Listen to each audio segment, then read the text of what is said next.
बरोबर 2.25 वर्षांपूर्वी गुहागरच्या पंकज दळवी यांनी TWJ या ट्रेडिंग कंपनीबद्दल मोठा खुलासा केला होता. ही कंपनी कोट्यावधी रुपयांची भविष्यात फसवणूक करू शकते असं त्यांनी त्यावेळेला म्हटलं होतं. परंतु त्याकडे कुणीही गांभीर्याने लक्ष दिलं नाही. त्याचाच परिणाम आज अनेक गुंतवणूकदार भोगत आहेत.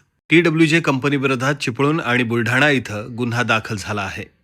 2.25 वर्षांपूर्वी एका पत्रकार परिषदेमध्ये पंकज दळवी काय म्हणाले होते हे तुम्हाला आम्ही इथे ऐकवत आहोत. ते पहा आणि विचार करा की एखादी व्यक्ती जेव्हा एखाद्या कंपनीबद्दल बोलते तेव्हा लक्ष देणं का आवश्यक आहे.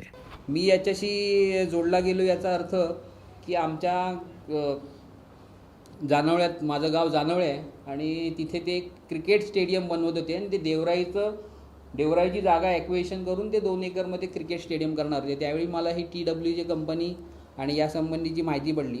त्यानंतर याची अजून थोडी डीपमध्ये माहिती घेतल्यानंतर ही साधारण इन्व्हेस्टमेंट कंपनी असं सांगते आणि ज्यावेळी पूर्ण याचा सखोल अभ्यास केला त्यावेळी लक्षात आलं की एक पॉन्झी स्कीम चालवणारी कंपनी आहे. चार्ल्स पॉन्झी म्हणून एक इन्व्हेस्टर होता अमेरिकेतला. त्यांनी ही पॉन्झी स्कीम्स चालवण्याच्या ज्या कंपन्या आहेत ती त्याची संकल्पना मांडली होती. या कंपन्या काम अशा करते की ती गुंतवणूकदारांकडनं पैसे स्वीकारते आणि नवीन गुंतवणूकदारांकडनं ज्यावेळी पैसे स्वीकारले जातात त्यावेळी जुन्या गुंतवणूकदारांचे त्यातून आलेल्या गुंतवणुकीतून पैसे द्यायचे. अशा प्रकारे ते पिरमिडसारखं काम करत राहते. या अशा कंपन्यांचे फ्रॉड हे म्हणजे कोकण विभागासाठी आपल्याला जरी नवीन असलं तरी असे फ्रॉड हे देशभरामध्ये प्रचंड झालेले आहेत. याचा सांकेतिक अगदी आकडेवारी सांगायची तर जवळपास 1,500पेक्षा जास्त SFI कडे याचे पेंडिंग केसेस आहेत. राज्य शासना म्हणजे CBIकडे याचे जवळपास 58 प्रकरणं पेंडिंग आहेत आणि EOWकडे असंख्य ह्याचे गुन्हे नोंद झालेले असले तरीसुद्धा त्याच्यावरती फार परिणाम होत नाही. त्याच्यामुळे दरवेळी हे नवीन कंपन्या येत असतात.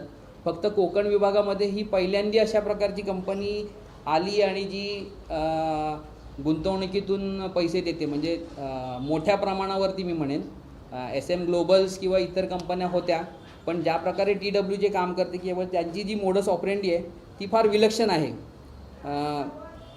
आणि याच्यात त्यांनी जो गुंतवणुकीसाठी त्यांनी जे टार्गेट केलेला जो क्राऊड आहे तो म्हणजे एक सुरुवातीला प्रशासकीय अधिकारी आणि त्यानंतर अनेक सामान्य की जे मायक्रो फायनान्सिंग करून हे या कंपनीमध्ये म्हणजे जसं की एखादी पतसंस्था